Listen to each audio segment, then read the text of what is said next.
Tá lá.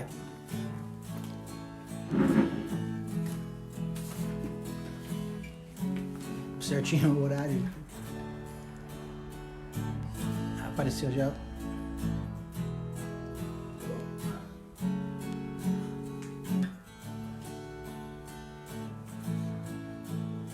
Boa noite. Então, seja muito bem-vindo ao nosso culto. Vamos louvar o nosso Senhor. As duas músicas que nós vamos cantar vai ser A Todos Vão Te Adorar, que nós aprendemos no domingo, no último culto. E você pode estar procurando aí no celular para você estar acompanhando a gente, tá bom? Todos vão te adorar e a próxima vai ser Rei do Meu Coração. Que você possa, nesse momento, estar com o coração aberto para cantar ao nosso Senhor, porque Ele merece toda a honra e toda a glória e Ele está no controle de tudo.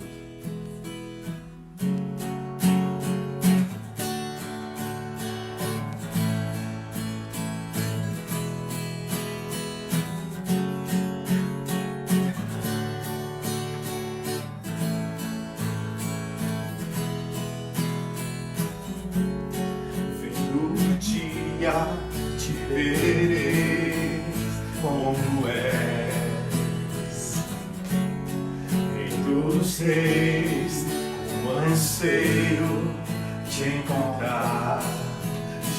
Jesus, tu vais voltar. Jesus, vens-me buscar.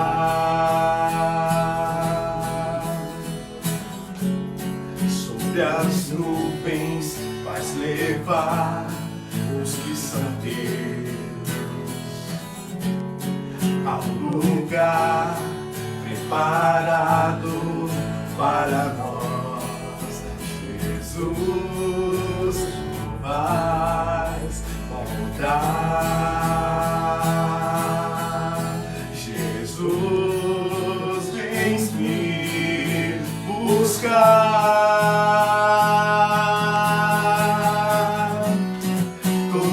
Vão te adorar, glória ao Cordeiro que venceu.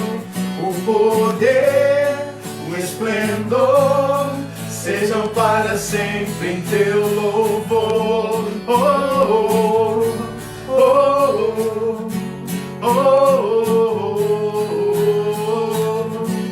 oh, oh, oh, oh, oh. As nuvens vais levar os que são teus ao lugar preparado para nós. Jesus, tu vais voltar. Jesus, vem me buscar.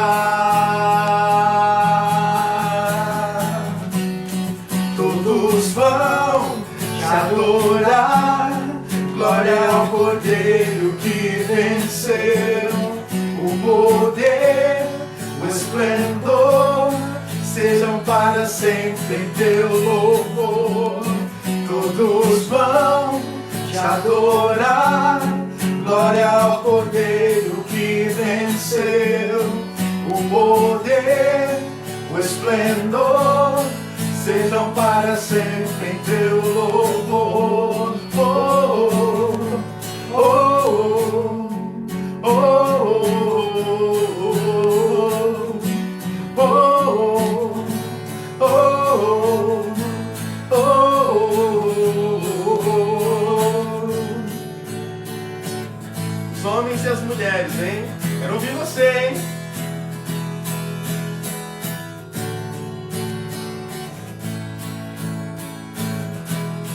Glória ao Cordeiro que venceu. Glória ao Cordeiro que venceu.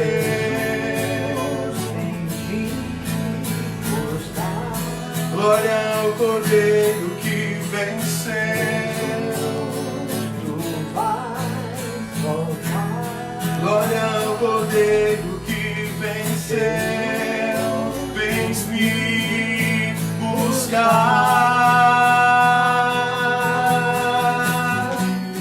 Todos vão te adorar. Glória ao Cordeiro que venceu. O poder, o esplendor sejam para sempre em teu louvor. Todos vão te adorar. Glória ao Cordeiro que venceu. O poder, o esplendor sejam para sempre em teu louvor. Oh, oh, oh, oh. Sejam para sempre em teu louvor. Oh, oh, oh, oh.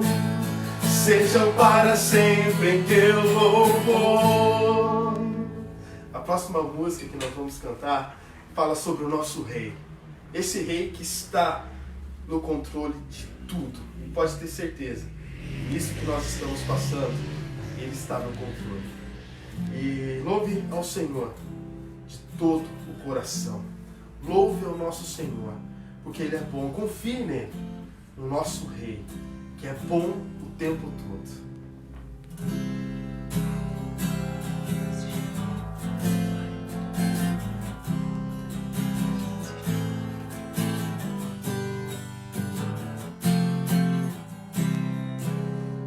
E do meu coração seja o monte que pecou, a fonte que eu bebo, és minha canção. E do meu coração seja o meu esconderijo, refúgio que preciso, és minha canção. Tu és bom, bom, bom. Tu és bom, bom, bom. Tu és bom, bom, bom. Tu és bom, bom, bom. Rei do meu coração, seja o monte que pecou, a fonte que eu bebo, és minha canção. Rei do meu coração, seja o meu esconderijo, refúgio que preciso, és minha canção. Tu és bom, bom, bom. Tu és bom, bom, bom. Tu és bom, bom, bom. Tu és bom, bom, bom. Rei do meu coração, seja o vento em minhas velas, a âncora no mar, és minha canção. Rei do meu coração, seja o meu esconderijo, refúgio que preciso, és minha canção. Tu és bom, bom, bom. Tu és bom, bom, bom. Tu és bom, bom, bom. Tu és bom, bom, bom. Tu não me deixarás, não me deixarás jamais. Tu não me deixarás, não me deixarás jamais. Tu não me deixarás. não me deixarás jamais. Tu não me deixarás jamais. Tu és bom, bom, bom, bom. Tu és bom, bom, bom. Tu és bom, bom, bom. Tu és bom, bom, bom. Louvado seja o nome do nosso Senhor, do nosso Rei Jesus Cristo. Pastor Bob, está com o Senhor a palavra. Muito obrigado, Diego, Isa. Prazer ver vocês que estão aqui, os poucos, né? Ao mesmo tempo, eu vi já pela tela que tem bastante que estão acompanhando pela live e isso alegra meu coração. Vocês sabem muito bem que eu que tenho a linguagem de amor, toque físico, eu estou morrendo com essa coisa de sequestro, né, nas casas e nessa quarentena, mas ao mesmo tempo a gente sabe muito bem que pelo bem, pelo amor que nós temos um do outro e que nós precisamos seguir ainda mais um tempo essa quarentena para que realmente passe esse pico, né, dessa doença e nós possamos chegar ao ponto onde não corremos mais o risco. Então estamos bem assim animados com o que o futuro nos oferece, porque somos filhos de Deus, mas ao mesmo tempo a gente sabe que precisa ter esses cuidados nesse período. Hoje à noite eu até queria trazer, porque eu estou com também uma saudade muito grande de trazer a palavra de Deus para os meus irmãos e amigos, então eu preparei uma mensagem e eu peço que vocês me acompanhem nessa noite. Eu vou pedir de que abram as suas Bíblias, se estão em casa ou pelo celular, que vocês podem acompanhar alguns textos. Pode acompanhar pelas mensagens aí passando. O Diego aqui vai digitar os textos bíblicos para vocês poderem acessar, podem procurar esses textos na hora de eu chegar neles. Então pode ver pela sua tela. Quando vem uma mensagem do Diego, provavelmente é um texto que acompanha a mensagem. Mas estamos falando sobre justamente essa coisa desse período que nós estamos vivendo, os sinais que podem até ser vistos que são sinais. Mais tarde, hoje à noite, se quiser acompanhar a mensagem do pastor Davi, da NIB de Manaus, ele vai tratar muito detalhadamente sobre essas coisas de sinais, mas eu quero falar mais sobre a parte prática do que nós devemos estar fazendo agora, dentro do que nós estamos vendo como sinais. Mas primeira coisa que eu notei aqui, que Deus pôs a eternidade no coração do ser humano. Nós vemos isso no livro de Eclesiastes, capítulo 3, e o versículo 11. Deus pôs a eternidade no coração do homem. Agora, o que isso quer dizer é que cada ser humano criado por Deus e na sua imagem, na sua semelhança, cada pessoa percebe que existe algo além de si, algo muito maior do que só esse mundo que nós vivemos. Só tem um grupo, na realidade, que tenta dizer que não existe Deus. São os que se chamam de ateus, pessoas que são orgulhosos e pessoas que, na realidade, negam que Deus existe. Mas, na realidade, a Bíblia nos fala que eles são tolos. Essas pessoas são tolas, pessoas que negam a existência de Deus. Então, se você quiser se colocar num grupo desse de dizer que não existe Deus, você já não está fazendo parte de um grupo com muito fã. Já um grupo chamado de tolo pela própria palavra de Deus. Então, vemos que Deus pôs a eternidade no coração do ser humano, mas tem alguns, poucos, que pelo orgulho dizem que Deus não existe. Mas nós que admitimos que algo existe maior do que nós podemos agora, nessa época, estar nos perguntando o que está acontecendo com essas coisas. Para que a gente serve? Qual é o propósito da vida? Essas catástrofes, essa pandemia que agora pode até nos fazer perguntar dentro, no nosso próximo íntimo, no coração, o que é que eu faço com a minha vida? Se de repente essas coisas são realmente sinais do fim dos tempos, o que eu devo estar fazendo com a minha vida? E realmente é uma pergunta válida.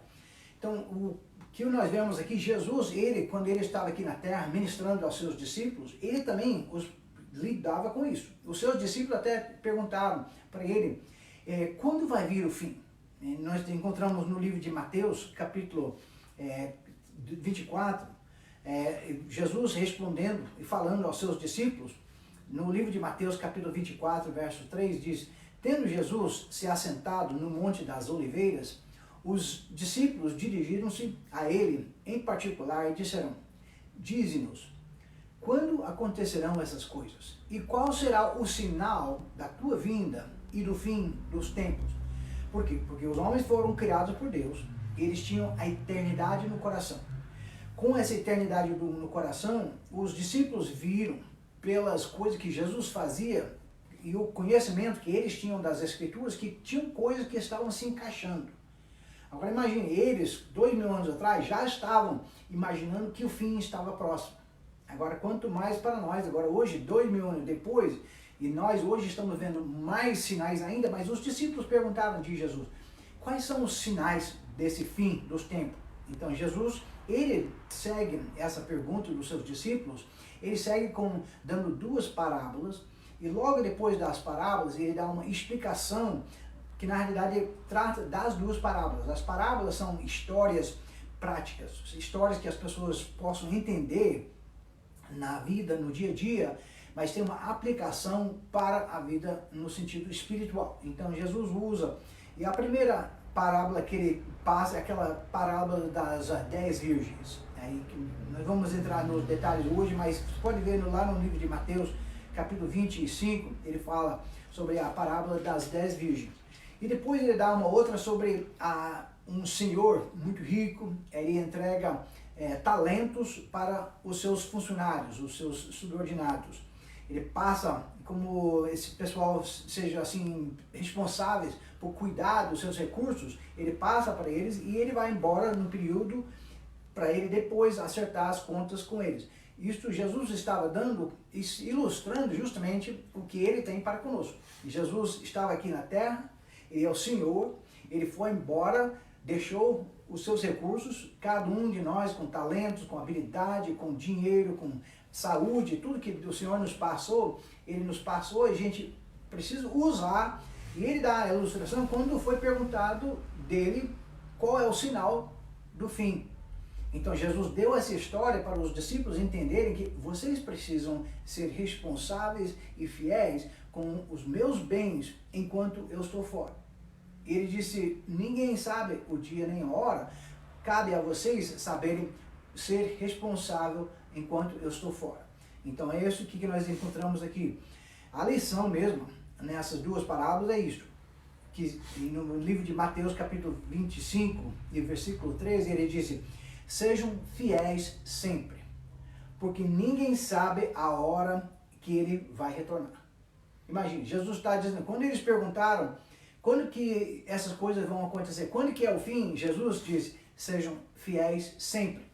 Ninguém sabe a hora que ele vai retornar. Agora, pelos sinais, dá a entender, pelo que nós vemos por profecias e pela palavra de Deus, livro de Apocalipse e muitos detalhes, que o fim está chegando. Mas Jesus mesmo disse que ninguém sabe o dia e a hora. Cabe aos servos do Senhor serem fiéis enquanto esperamos Ele. Agora, o que é esse ser fiel?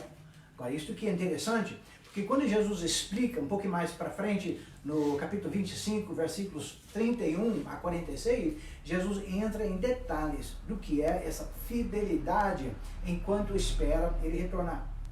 E aqui nós encontramos, na parte prática, ele disse o que é ser fiel. Diz que ele dá uma ilustração falando de quando aí ele vai cobrar das pessoas, dizendo que eu estava com fome, não me alimentou, eu estava com sede, você não me deu bebida, eu estava sem roupa, você não me vestiu, estava enferma, você não me visitou, você não cuidou de mim. E as pessoas perguntando, mas quando que nós fizemos isso? E Jesus explicou que quando não faz para os menores, você não está fazendo para ele. E quando faz para os menores, está fazendo para ele. Então essa ilustração que Jesus dá, nos ajuda a entender o que é pôr em prática o ser fiel até o fim. Ser fiel até o fim é justamente isso, de nós colocarmos o amor na prática. Como assim?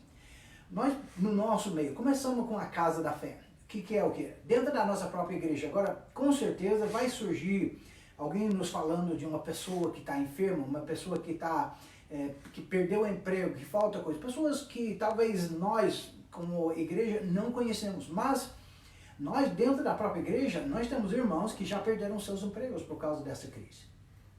Cabe a nós, como irmãos em Cristo, nós observarmos, vermos, procurarmos saber o que está acontecendo com a família, para que a gente possa atender às necessidades primeiro das pessoas da casa. Esse versículo, começando com a casa da fé, em Gálatas, capítulo 6, verso 10, que Jesus disse, começando com a casa da fé. Que isso quer dizer, daquelas pessoas que nós conhecemos dentro da nossa congregação. Começamos com isso. Não é onde paramos, é onde nós começamos. Não adianta nós ficarmos em casa esperando alguém necessitado, quando dentro da nossa própria casa pode ter gente que está sentindo falta de coisa. Agora, com isso, a gente não está dizendo que nós vamos deixar pessoas ficarem paradas sem se esforçarem, sem primeiro usar os seus próprios recursos, mas com um verdadeiro amor, nós vamos procurar saber, procurar nos informar das pessoas do nosso meio que estão necessitadas para a gente poder realmente pôr em prática o verdadeiro amor. Por quê? E só assim que a gente vai ser fiel até a vinda do Senhor. Porque se Jesus vier no início dessa crise, no meio dessa crise, ou depois dessa crise, de qualquer jeito, nós queremos que Ele nos pegue fazendo o quê? O que Ele mesmo deixou para nós. E Ele deixou dentro dessas duas parábolas a explicação de como é ser fiel. De nós amarmos as pessoas na prática. Que o quê? De nós sustentarmos as pessoas que estão sem condições. De nós ajudarmos. Agora, desculpe, se eu sei que talvez você mesmo esteja uma dessas pessoas. Se você é uma dessas pessoas, ore pelos outros irmãos que também não entrem nessa situação, mas também, por ser um irmão de verdade, nos procure. Mas melhor ainda, se nós que não estamos ainda passando por necessidade, nós vamos atrás dessas pessoas, líderes de grupos. Procure dentro do pessoal do seu grupo, se informar como que está cada pessoa no seu grupo. Não fique somente nos comentários superficiais, assim, supérfluos. Vamos entrar nos detalhes, vamos saber como que o pessoal anda mesmo.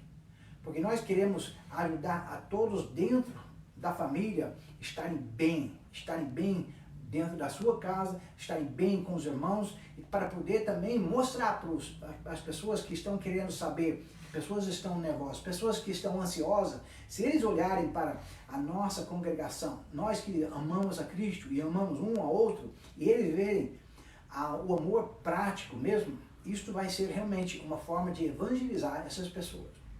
Uma pequena cautela aqui.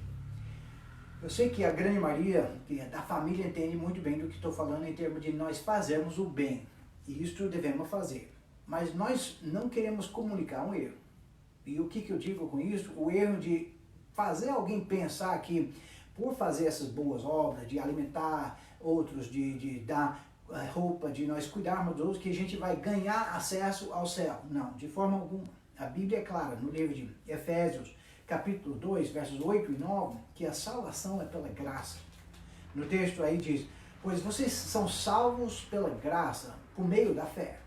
E isso não vem de vocês, é um dom de Deus, não por obras, para que ninguém se glorie. Então a mensagem para quem não tem Cristo ainda, é de você ter fé em Cristo, de você aceitar Jesus como Senhor e Salvador da sua vida. Para você se tornar um filho de Deus, para você ter as promessas de Deus sendo válidas para a sua vida. Mas uma vez que se torna filho de Deus, como a maioria de nós somos, nós precisamos pôr em prática isto que Jesus deixou para nós, para Ele nos pegar sendo fiéis na prática do amor. Deixo essa mensagem com vocês, vamos pôr em prática mesmo, cuidando um do outro, entre em contato com os irmãos, com amigos. Aí vamos incentivar um ao outro e vamos nos informar também dos que realmente estão necessitando nesses momentos difíceis. Que Deus acompanhe, que Deus cuide de cada um. Vamos manter esse contato. Até a próxima. Deus abençoe.